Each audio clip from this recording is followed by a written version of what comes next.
Vamos juntar as palmas e rezar juntos. Homenagem ao mestre fundamental Buda Shakyamuni. Homenagem ao mestre fundamental Buda Shakyamuni. Homenagem ao mestre fundamental Buda Shakyamuni.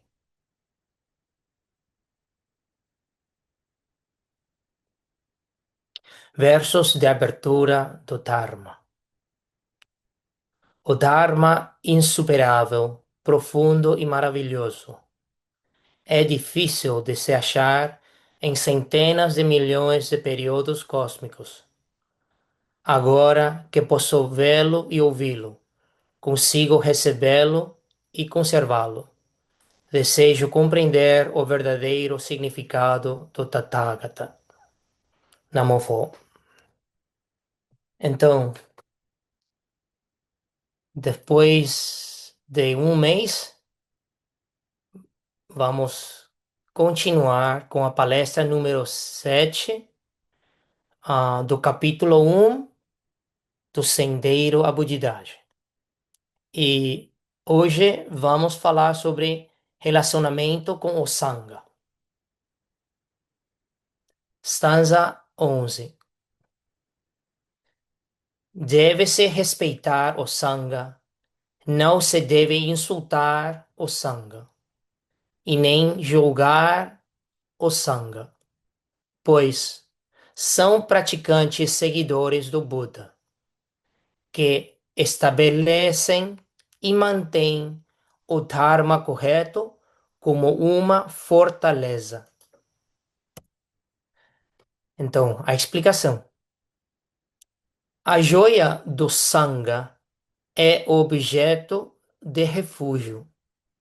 Por isso, essa stanza foi dita especialmente para os leigos devotos.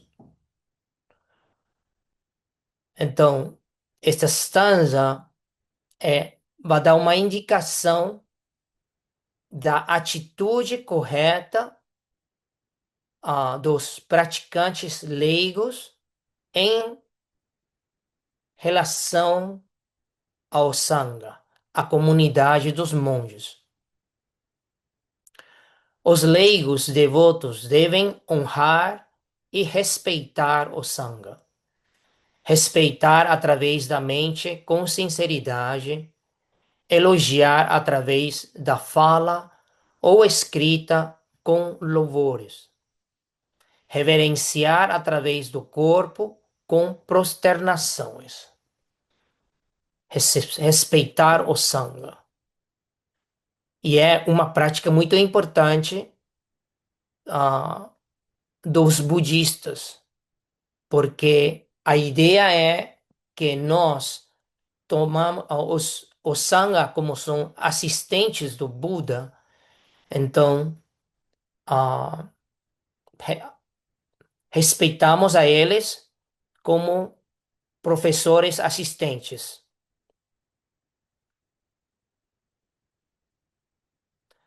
Devem seguir as instruções do Sangha, servindo bhikshus e bhikshunis, monges e monjas budistas.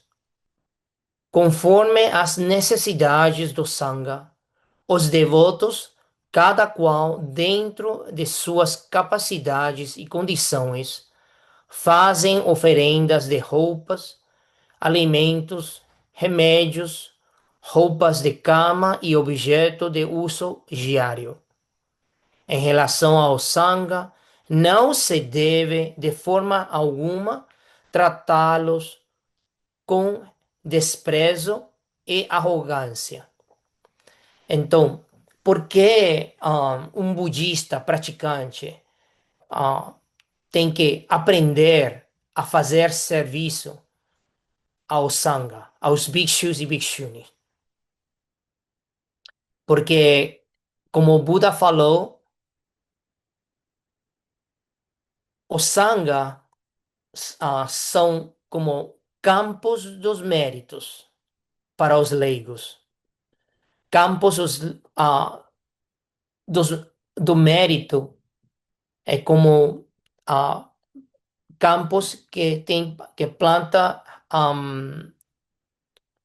arroz. Então, ah, cada membro do Sangha é como tem um semente nesse campo.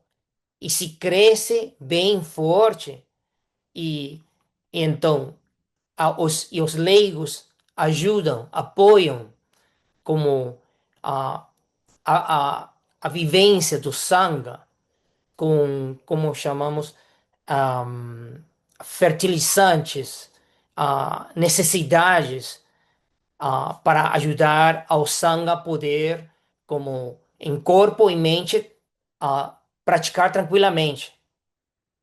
Então, assim, os leigos podem acumular méritos. E é muito importante acumular méritos em relação ao Sangha. Hum, No paramita, ou perfeição da generosidade, uma das coisas ah, muito importante é apoiar ao Sangha, ser generoso e apoiar ao Sangha, porque o meio de vida dos monges não é fazer comércio. Então, os monges e monjas um, se dedicam à prática interna e também a ensinar aos leigos, a difundir o Dharma. E então o Sangha depende dos leigos para manter um, as necessidades, comida, um, teto, a vivência, a morada, roupa, essas coisas, alimentos, remédios, roupas de cama e objeto de uso diário.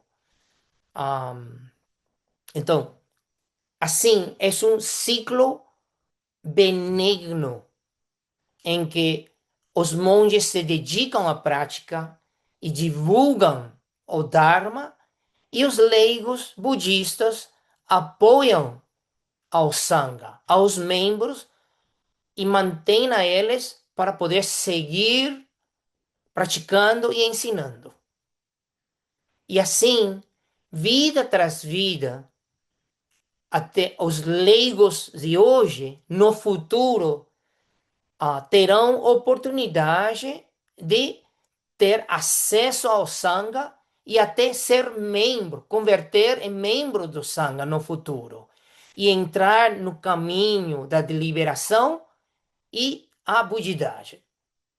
E isso é a relação, é uma relação de vidas passadas até vida presente, e tudo o que fazemos vida presente leva a vidas futuras.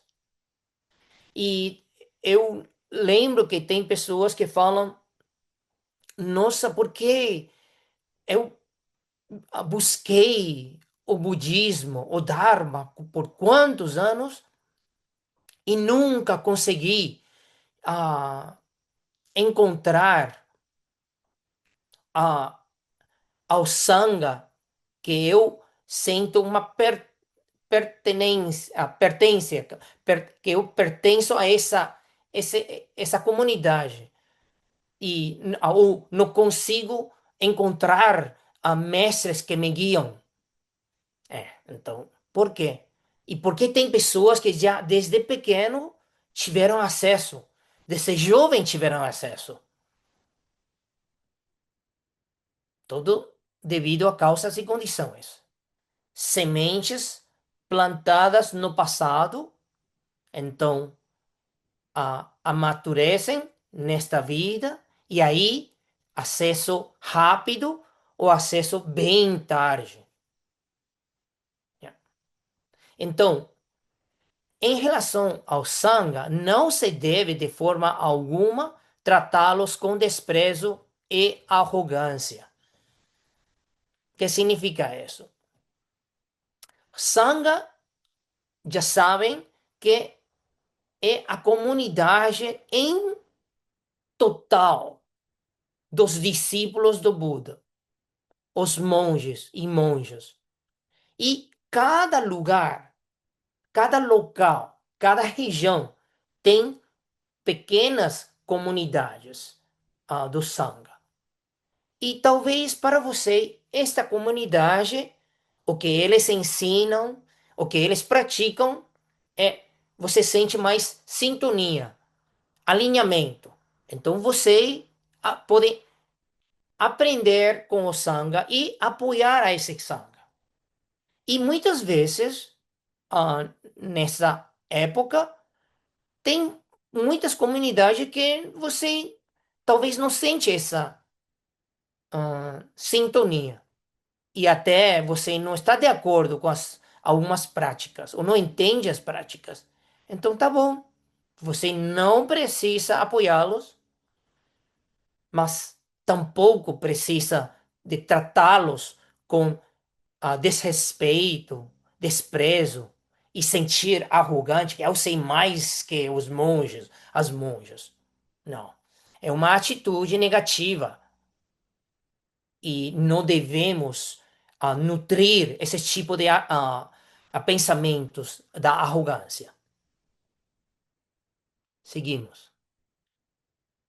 Na China contemporânea, hoje em dia, ainda há pessoas que creem no Buda e no Dharma, e que respeitam o Buda e o Dharma, porém, são realmente muito poucos os que creem e respeitam o Sangha.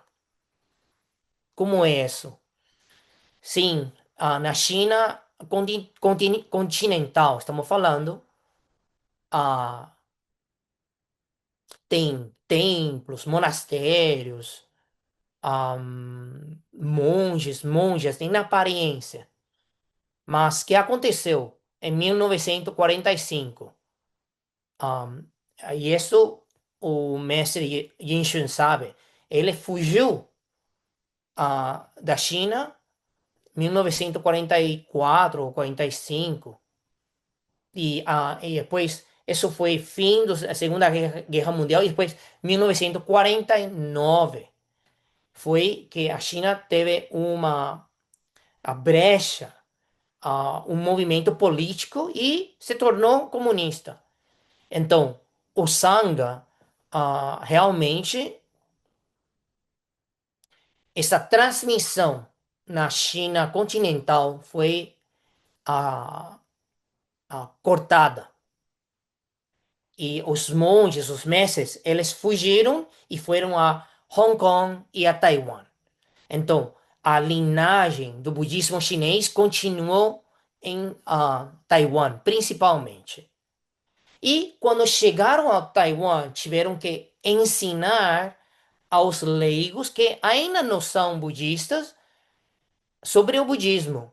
E aí, 1950, 60, 70, então muitas pessoas começaram a praticar, estudar o budismo e tornaram budistas e começaram a apoiar o budismo em Taiwan. E em 1990, 2000 e até agora, o budismo floresceu em Taiwan.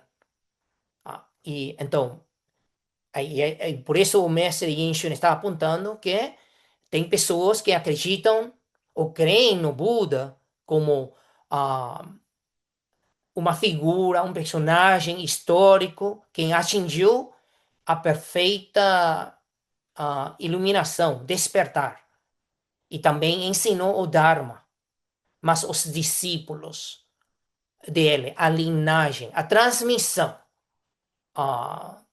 não necessariamente como são muito respeitados. E hoje, isso é para outra discussão sobre desenvolvimento do budismo na China continental e em Taiwan. É diferente. Seguindo. Ou respeitam apenas o mestre que lhes deu refúgio, ou respeitam um ou outro membro do Sangha. Então, o que significa? Tem pessoas que respeitam um monge, ou uma monja, ou alguns monges, algumas monjas, ou o Sangha da própria tradição. Eu vou dar um exemplo. Eu lembro que o Dalai Lama ele foi a Vancouver e ele deu ah, uma palestra, uma função, foi um evento em na Universidade UBC, ah, onde eu graduei, University of British Columbia. E foi um estádio. Então, como sempre, o Dalai Lama, a mestre, ele convidava todas as comunidades e os Sangha que moram na região onde ele dá, ah, faz eventos. Então, eu fui convidado também e até eu ajudei na recepção para receber as pessoas, a entrada, e porque as pessoas tinham que inscrever para ah, estar no evento.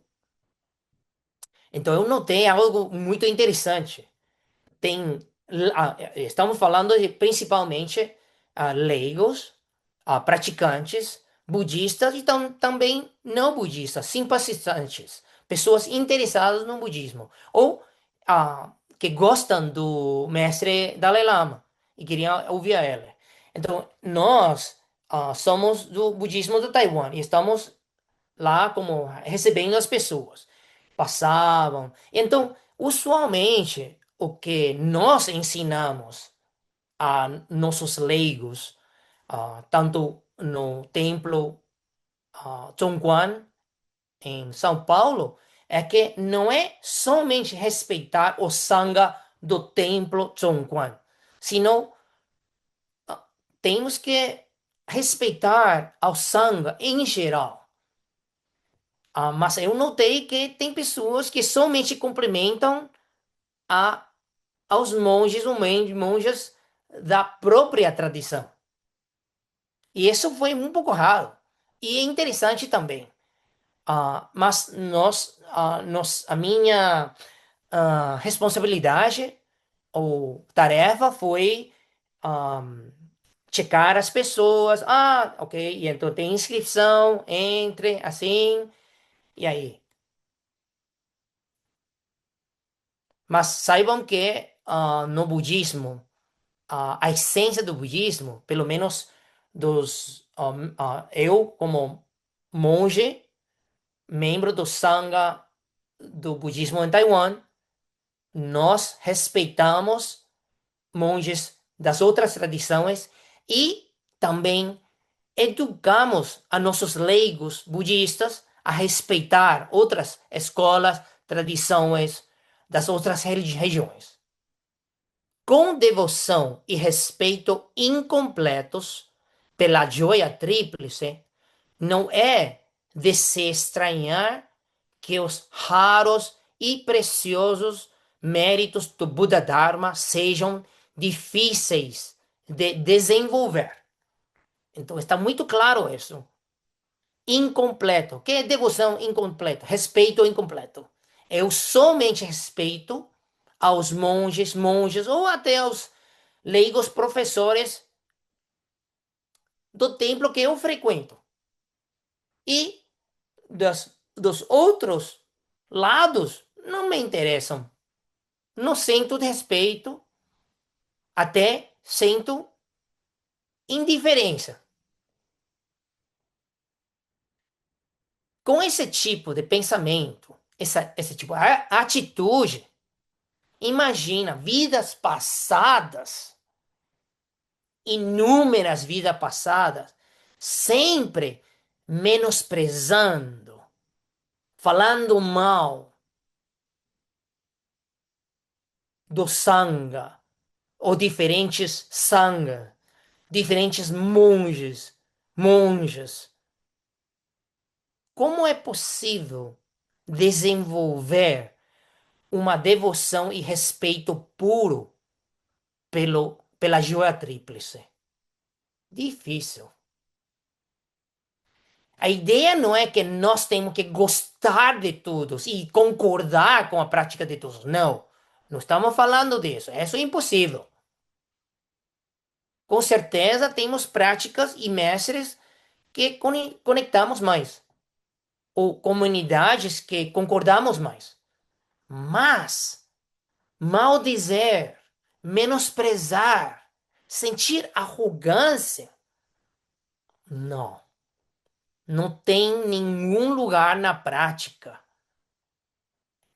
Não tem nenhum lugar. Esse tipo de pensamento, esse tipo de atitude na mente de um budista leigo verdadeiro ou verdadeira. Seguimos.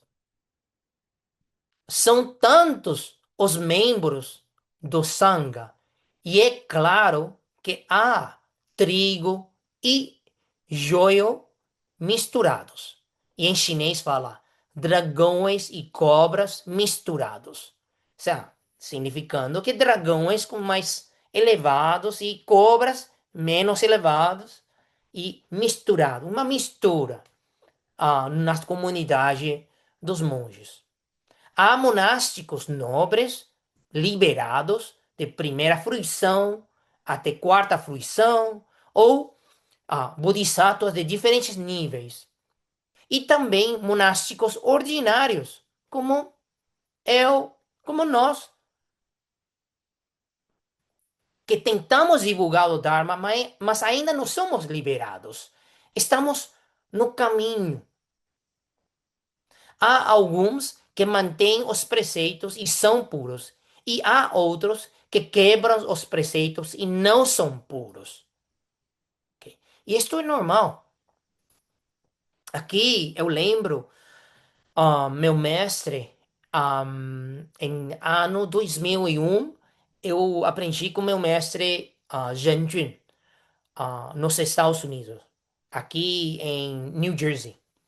Tem um monastério de 186 acres. É grande. Foi um seminário católico que se converteu em monastério budista.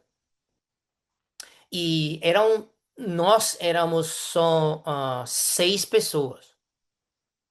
E um dia, meu mestre, Janjun, ele foi a dar palestra em Flushing, em New York, a cidade do New York, esse bairro Flushing. E quando voltou, nossa, ele voltou com um monge que ele encontrou na Chinatown, ah, bairro chinês, em New York. E nossa, primeiro recebemos a ele com toda a alegria, oh, outro monge para praticar conosco. Mas coisa rara começou a acontecer. Notamos que o treino dele era um pouco diferente. Como? Falava de certa forma, o jeito que não estamos acostumados como monges. E fazia coisas, comportamentos que é como parece que é um noviço. E eu lembro que os outros monges, que somos alunos do mestre Danjun, e olhamos nosso mestre e pensamos, nossa, que é o que nosso mestre convidou? Quem trouxe a nosso lugar tão puro da prática? E o mais estranho ainda é que quando esse monge ele faz a cometer erro, meu mestre nunca falava nada. E isso é raro, porque meu mestre dentro é muito estrito. Nossa, é Esparta. Ele nos corrige forte. E já um dia, os outros monges me falaram: Ai, Zhan, mestre Zhan, por favor, fale com o nosso mestre. O que está acontecendo? Aquele rapaz, esse monge, está destruindo a energia que nós temos, essa disciplina que temos aqui dentro. E me pediram falar com ele. Então, então aí, com a cabeça dura, um dia eu perguntei ao meu mestre, com porta fechada, mestre, por que você ahm, convidou aquele que, oh, nossa, ficamos muito aflitos, olhando coisas, escutando coisas que não tem contexto monástico. E meu mestre falou. Eu queria ver como vocês reagem a ela. Mas lembra, ele, se eu deixar ele aí em Chinatown, no bairro chinês, com assim um monge assim vagando pela cidade, imagina ah, o, como é? Quanto dano pode causar a ao Sangha, como na aparência do Sangha. Então, menos mal que ele ah, é, ah, aceitou meu convite para estar aqui e pelo menos nós podemos, como grupo, ajudar a ele a entender ou querer mudar o jeito um pouco. Então, e aí eu entendi. Meu mestre foi para pela compaixão pelo monge. E, mas tampouco durou muito tempo. Menos de um ano, aí eu lembro que eram 8 ou 9 meses, já não aguentou e ele foi embora. Mas ele foi embora aprendendo algo do comportamento correto e como agir dentro da comunidade. Isso. Então, membro do Sangha é trigo e joio misturados. É normal. Ok, seguimos. Os discípulos leigos, se presenciarem algo impuro, uma conduta incorreta, que não esteja de acordo com as normas, devem reconhecer. Este é um assunto do Sangha dos monges. Cabe ao próprio Sangha resolver conforme os regulamentos estabelecidos. Os leigos, eles não devem insultar o Sangha, ou esse membro do Sangha, como um todo, nem mesmo uma ou poucas pessoas em particular.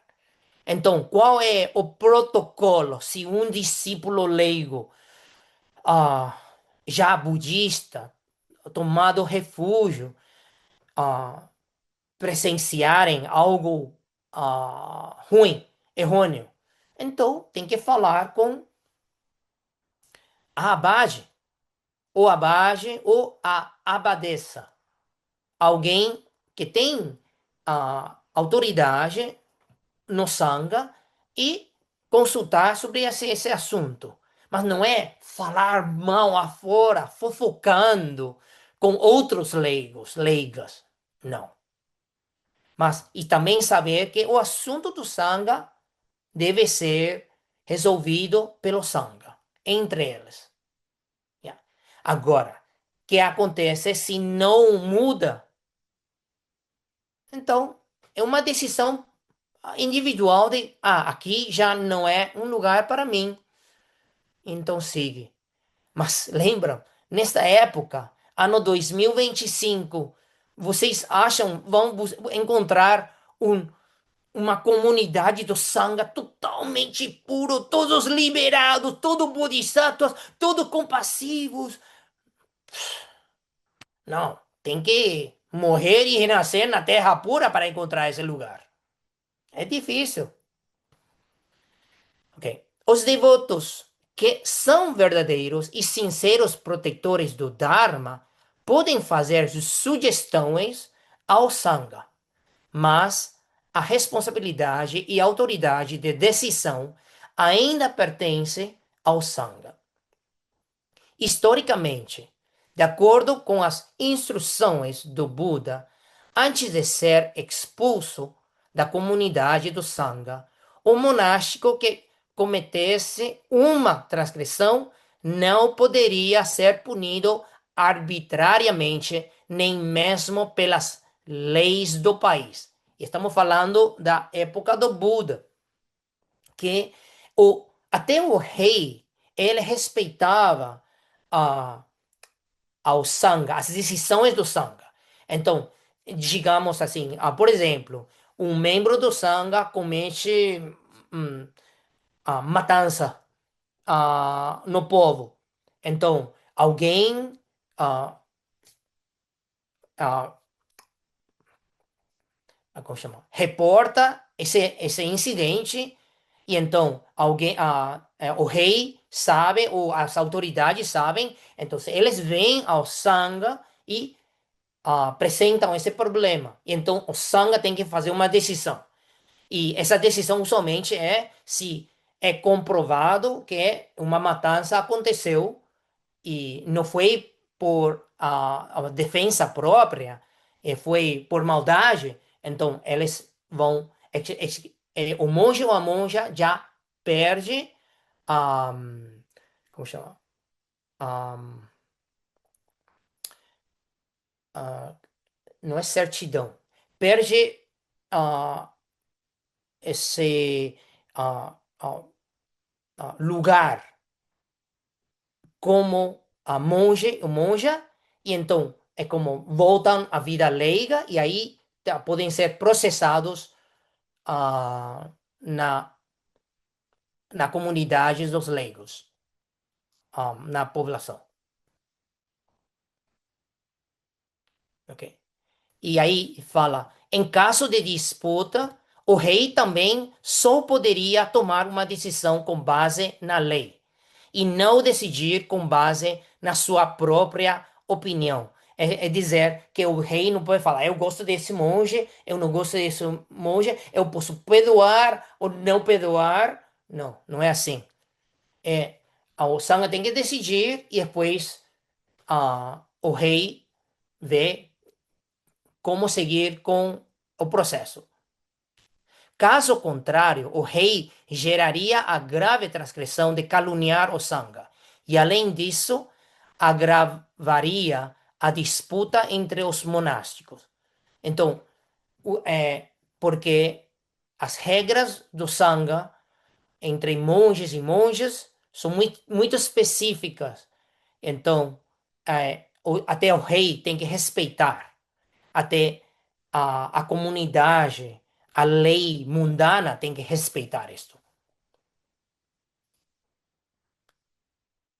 Seguimos.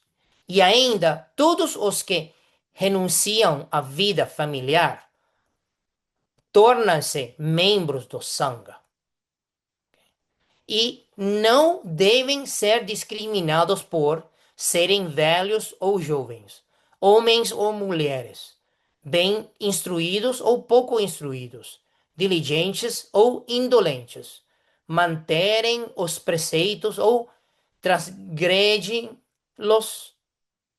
os preceitos, serem conterrâneos ou estrangeiros. Então, está falando de que um, todos que tornam monges ou monjas devem ser respeitados igualmente pelos leigos budistas. Então, está falando de não discriminação contra qualquer membro do Sangha. Cada um deve honrar respeitar e fazer oferendas igualmente a todos os membros do Sangha.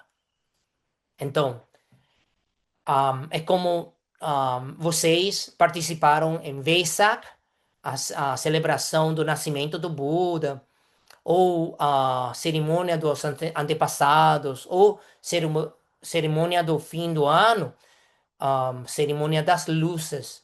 Então, quando vocês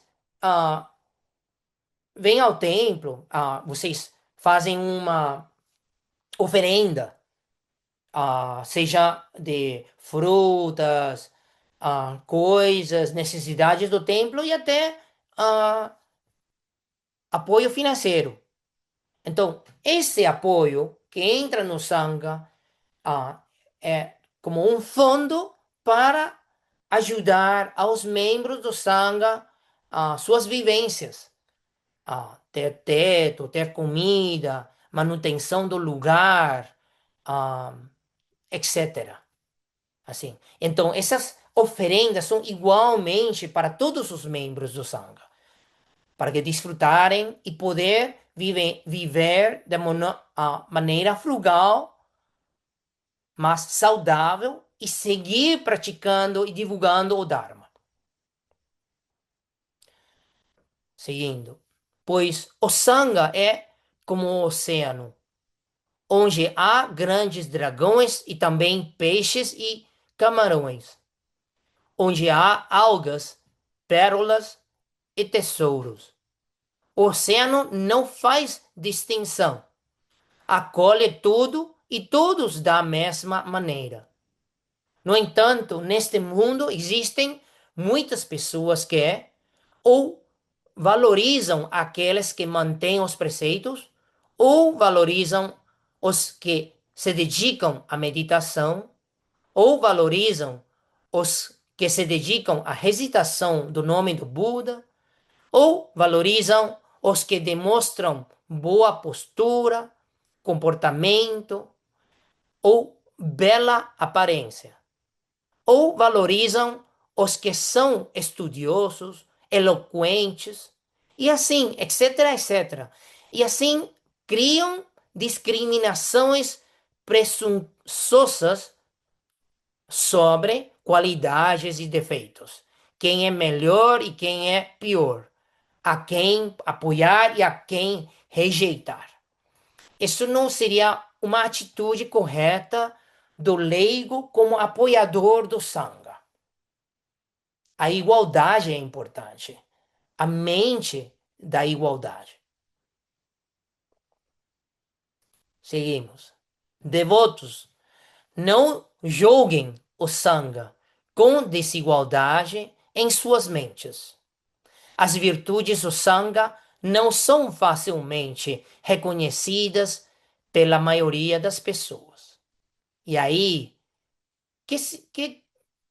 por que não são facilmente reconhecidas? Nossa, se você ainda não entende o Dharma a uma altura, até uma profundidade, às vezes os mestres te corrigem e você fala: Nossa, quem é você para me corrigir? E tem coisas que você vê, e por que é assim? Um, porque nós temos comportamentos que vão de acordo com o Dharma. Então, a questão é se você não sabe suficiente Dharma, como vai saber os comportamentos corretos? Então, tem muitas coisas, não é fácil. Eu reconheço que até quando eu me tornei monge 32 anos atrás, 1993, nossa, eu decidi que eu não sei nada, eu vou ir a um templo em Puli, em Taiwan, e é uma montanha, Linyan. Estava aí e eu decidi, eu não sei nada, eu vou aprender. Eu sou uma criança e um bebê, eu estou aprendendo desde zero. E, nossa, quantas vezes eu ouço vejo coisas e não entendia e na mente, né, porque barulhos na cabeça. Mas nunca falei. Eu deixei tudo adentro e digo, calma, calma, vamos escutar, observar e ver se o Dharma ensinado concorda com os comportamentos. E se concorda, bom. E se não, então isso significa que tem pessoas ah, que podem seguir o Dharma. E aí tem pessoas que não. É dragões e cobras no mesmo lugar, misturado, nada mais. Agora, eu quero ser dragão ou cobra. Então, decido eu, para mim.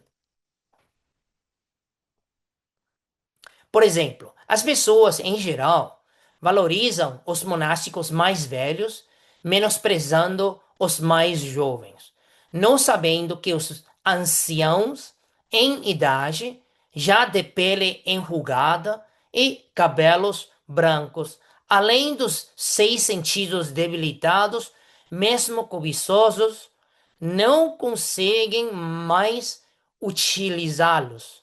Então, o que isso tem a que ver com as virtudes do Buda Dharma? Então, aqui o mestre Yinshin está falando não menosprezar até aos jovens, ah, aos novícios da prática. Não é por idade que nós temos que, eles devem saber mais. Não necessariamente. E hoje em dia, nossa, a idade que as pessoas que tornam monges cada vez mais velho. Eu me tornei monge, a idade que um monge pode ser, ou monja, ser bhikshu ou bhikshuni é minimamente temos que ter 20 anos de idade. E hoje em dia, o promédio está tornando como 40, 50, 60. Yeah. Então não é por idade, é pela prática, é pela concordância com o Dharma, os comportamentos. Okay? E a isso o mestre Genshin está falando, não menosprezar nem velho, nem jovem. Em relação aos membros do Sangha, os devotos devem ter convicção de que todos os monásticos que pertencem ao Sangha, apesar de seus níveis variarem amplamente, eles são igualmente praticantes seguidores do Dharma, do Buda. Basta haver monásticos que haverá templos, imagens, sutras, e então haverá a joia tríplice para ser reverenciada. Então, é muito importante. E vou falar assim, nessa época, cada vez menos pessoas têm desejo de tornar monge ou monja, porque é uma vida bem diferente, muito diferente da vida mundana. É uma vida, às vezes, é aborrecida. E tem que ter uma convicção, uma inspiração de que, por que está nesta vida. Mas todas as pessoas que se tornam monges e monjas começaram com esse bom desejo, essa inspiração, essa, como chamar?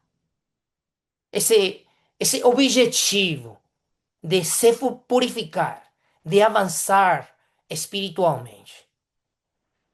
Com certeza, cada um encontra a forma e tem alguns que não encontram a forma e estão buscando ainda. Mas isso ainda merece respeito.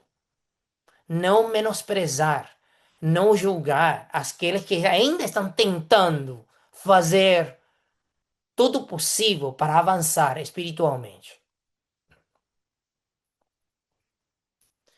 E aqui é uma frase muito importante. O Buda Dharma sempre foi difundido, transmitido pelos monásticos do Sangha. Isto tem uma questão histórica também. Vocês se imaginam que na época do Buda, 2.500 anos atrás, a Índia tem quatro castas. A sociedade, governado pelos reis, os ministros e os ricos, e depois tem escravos, ou pessoas que são considerados de classe baixa. Tem quatro castas naquela época. Então, como é possível que o Buda ensinou a igualdade completa e até respeitar a vida dos animais e todos os seres? Como que isto foi possível ser preservado, transmitido, geração até geração e chegar a nós hoje? É pelo Sangha. Porque Sangha, a comunidade monástica, a comunidade monástica foi como uma exceção. Os reis, eles se tornaram budistas, mas eles ainda acreditavam nos quatro castas? Sim, com certeza, porque seguem sendo reis, sendo ricos, e as pessoas ricas, com heranças, sendo na classe alta. Ninguém deixou e propõe a igualdade na sociedade. Mas dentro do Sangha era totalmente assim. Não importa a casta que você pertence, uma vez tornando monge, você tem um voto, tal como o Buda Shakyamuni, o fundador. Um voto no Sangha. Era uma igualdade, uma democracia ideal, pura. Mas a sociedade naquela época, assim, oh, bom, os monges, as monjas, e deixaram eles difundir, viver praticando a igualdade e transmitindo, até chegar a nós. Agora sim, tudo o que o Buda ensinou 2.500 anos atrás tem mais sentido. E nossa, a civilização humana, estamos ainda tão atrasados. Ainda estamos tendo guerras. Nós estamos matando os humanos com outros. Devia a coisas totalmente ignorantes, devido à religião, devido a terreno, comida, recursos, coisas materiais, devido à ignorância. Então, o Buda Dharma sempre foi difundido e transmitido pelos monásticos do Sangha. E vai seguir assim, porque o Sangha, os membros, fuimos educados a sacrificar nossa vida pela difusão do Buda Dharma, pela transmissão e a prática do Dharma. Agora, se os seres aceitam e praticam, tomam refúgio ou não, mantêm os preceitos ou não, depende dos seres. Por isso, ao fazer distinções, é inevitável que haja discriminação entre o que é superior e inferior, melhor e pior, ordinário e nobre, liberado. No entanto, quando consideramos em conjunto, formam um Sangha poderoso que estabelece e mantém o Dharma correto do Tathagata, tão firme como uma fortaleza de metal rodeada por um poço de água fervente, que não pode ser destruída nem por maras, nem por não budistas.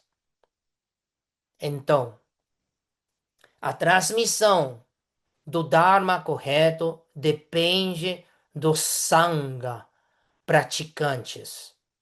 E Sangha, a comunidade forte, é como uma fortaleza. Então, e divulgando o Dharma, os leigos apoiam a essa comunidade e entre todos nós juntos somos muito fortes e não podemos ser destruídos nem por maras, nem por outras crenças. Seguiremos praticando a compaixão e a sabedoria de acordo com o Buda Dharma. E em conjunto, devemos refletir. Inicialmente, aqueles que inspiraram em cada um de nós a convicção e o interesse no Buda Dharma não eram necessariamente virtuosos e nobres. Então, está falando que talvez a primeira vez que você buscou na internet, aquele mestre, aquele templo, não, você não sabia que aí esse lugar é tão puro, virtuoso e são liberados. Não, é somente, é uma possibilidade, uma oportunidade de explorar, de observar se você pode encontrar o que você está buscando. Ok? Então, nossa a inspiração inicial não tem que ser alguém ou um grupo puro, senão que é uma possibilidade, um potencial. E depois aí ah, aprendemos mais e sabemos, não, não sei se estou tão de acordo. Tá bom, então busca outros grupos. E então aí é muito interessante o Mestre Ishin fala aqui. Por isso se diz, um bicho que quebrou os preceitos, mas vestido com o manto, kashaya, como o manto do monge, ainda é um campo de méritos para os seres humanos e celestiais. Os devotos leigos, sinceros, devem especialmente respeitar e proteger o Sangha, a comunidade monástica, e apoiar contribuindo para a harmonia, felicidade e pureza da comunidade monástica. De forma alguma devem insultá-la ou criticá-la, nem usar o poder para causar conflitos. Ok? Então, por que é possível que um bicho, um bhikshuni, quem quebrou preceitos, mas ninguém sabe, ninguém tem evidência disso, mas esse, e ainda para um leigo ou leiga que apoia e tem respeito a ele, é um campo de méritos, porque é questão da intenção, a atitude interna sobre a aparência do sangue. Essa manifestação do sangue através de uma pessoa, se você sente respeito e você doa com respeito, com sinceridade, aí já gera mérito. É um campo de mérito.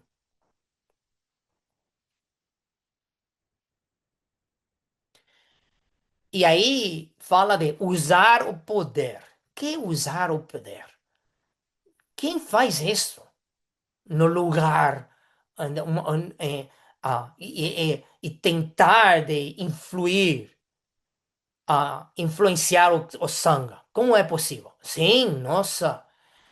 Ah, hoje, muitas pessoas que apoiam a construção do templo ou manter templo, tem pessoas que se acham como ser investidores a uma companhia.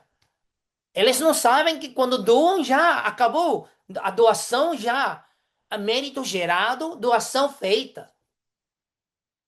Não é que você doa e é como Aí você tem direito a influenciar e fazer, tem mais poder porque você doa mais. Não, isso não seria uma doação sincera. É uma doação com intenção ruim, querer ter poder. E até tapete vermelho. Eu sou o grande doador. Eu sou o generoso. E todos os monges, o Sangha, me tem que respeitar, porque eu doei tanto. Nossa, que atitude é essa? Não é assim. Tanto os leigos não devem pensar que, oh, eu sou grande porque eu doei tanto. Tampouco os monges veem alguém que faz mais, doar mais, não vai, que bom. E aí, tem uma palavra em espanhol, é chupamédia, ah, chupar a média, não sei se é, eu nem não lembro já português como falar. É como, ai, assim, como até saciando que essa pessoa doa mais. Não, porque nós como somos monges, recebemos os que as pessoas doam com sinceridade e já está. Seja muito ou pouco, agradecemos igualmente a todos. Mas nos ocupamos de quê? O Sangha se ocupa de divulgar o Dharma, corrigir as pessoas, os comportamentos que não estão de acordo com o Dharma. E assim o Sangha é forte. No tempo do Buda, houve disputas entre membros do Sangha, que sequer escutaram as instruções do Buda e se dividiram em dois grupos. O Buda então falou aos devotos que ambos eram Sangha e que aqueles deveriam fazer oferendas a ambos. Portanto, o ditado: se uma barra de ouro for quebrada em duas, ambas ainda serão ouro. Realmente pode ser uma máxima para os devotos leigos. Vamos louvar as virtudes da joia do Sangha. Olha, até o Buda, durante o tempo dele, Devadatta queria separar, dividir o Sangha. E levou centas pessoas, algo assim, e queriam praticar por si mesmo. E até o Buda falou com os leigos, os devotos, que ambos eram Sangha e que aqueles deveriam fazer oferendas a ambos. Ou fazer ao grupo que você quiser. Mas o Buda não falou, não, Devadatta foi contra mim, então você não apoiam a ele. E as pessoas que seguem a ele. Não, não foi assim. A próxima palestra seguimos com as virtudes nos princípios e na prática. Vamos fazer transferência dos méritos. Então, vamos transferir méritos para todas as pessoas que estão na busca espiritual e que já se consideram budistas e simpatizantes do budismo, que aprendam a respeitar, apoiar ao Sangha e que encontrarem o Sangha que eles estão de acordo, que podem encontrar instrutores, mestres, mestras para serem instruídos. E isso requer muitos méritos. Vamos transferir méritos para esse propósito. Transferência de méritos. Desejo erradicar as três obsessões e todas minhas impurezas. Desejo obter a sabedoria e a verdadeira compreensão. Desejo universalmente que as calamidades e obstáculos se extingam. Praticando constantemente, vida após vida, o caminho do Bodhisattva. Namofo.